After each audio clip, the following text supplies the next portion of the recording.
Hi hello నమస్తే. నేను మీ శ్రీదేవి నివాస్. ఎలా ఉన్నారు అందరూ? బాగున్నారా? నేను బాగున్నానండి.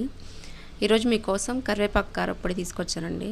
చాలామందికి కరివేపాకు అంటే అసలు ఇష్టం ఉండదు. చిన్నపిల్లలు కూడా అంత ఇష్టంగా తినరు. కరివేపాకుని చూస్తేనే పక్కన పెడతా ఉంటారు కూరలలో.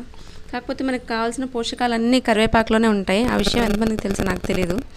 నేను అందులో ఏ విటమిన్స్ ఉన్నాయి ఏంటి అనేది ఏమి చూడను. కాకపోతే కరివేపాకు జుట్టుకి కళ్ళకి మంచిది అంటారు కదా. సో దానికోసం అని చెప్పేసి పిల్లలకి కారప్పొడి బాగా ఇష్టంగా తింటారు మా ఇంట్లో. కరివేపాకు కారప్పొడి చేసి పెడుతూ ఉంటారండి. కరివేపాకు ఈ విధంగా అన్న వాళ్ళలో తింటూ ఉంటారని.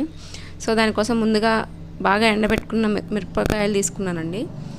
వాటిని లైట్గా వేయించుతున్నాను. మా ఇంట్లో కారప్పొడి ఎక్కువ తింటారు. నేను మంత్లీ ఒకసారి అట్లా పొడి చేసి పక్కకు పెట్టుకున్న ఇడ్లీలలో కానీ వాటిలలో కానీ వేసుకొని వాళ్ళు తినేస్తూ ఉంటారు. కర్రీ లేనప్పుడు కూడా కొంచెం మా పాప అయితే ఎక్కువ ఇష్టంగా తింటుంది. సో దాంట్లోకి ఒక 2 టేబుల్ స్పూన్ల జీలకర్ర వేసాను. ఎల్లిపాయలు ఒక 4-5 తీసుకున్నానండి. దాంట్లోకి పచ్చెనగపప్పు, పల్లీలు, మీకు ఇష్టమైతే కొద్దిగానే మినపగుండ్లు ఉంటాయి కదా, అవి కూడా వేసుకోండి, బాగుంటుంది. మినపగుండ్లు, పుట్నాల పప్పు వేసుకునే వాళ్ళు వేసుకోవచ్చు. నా దగ్గర ఇప్పుడు అవి లేవు, అందుకే నేను వేయలేదు. మీకు కావాలనుకుంటే వేసుకోండి.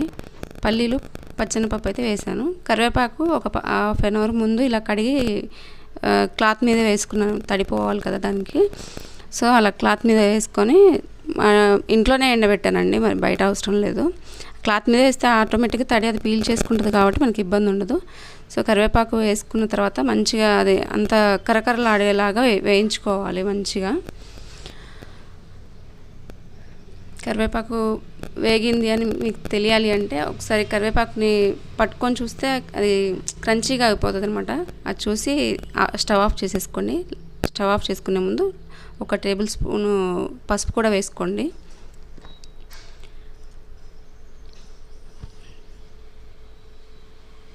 ఓకే, పసుపు 1 టేబుల్ స్పూన్ వేసుకున్నాను. ఇది లైట్గా మగ్గితే సరిపోతుందండి, ఇంకా స్టవ్ ఆఫ్ చేసుకోవచ్చు, ఇబ్బంది ఏం లేదు.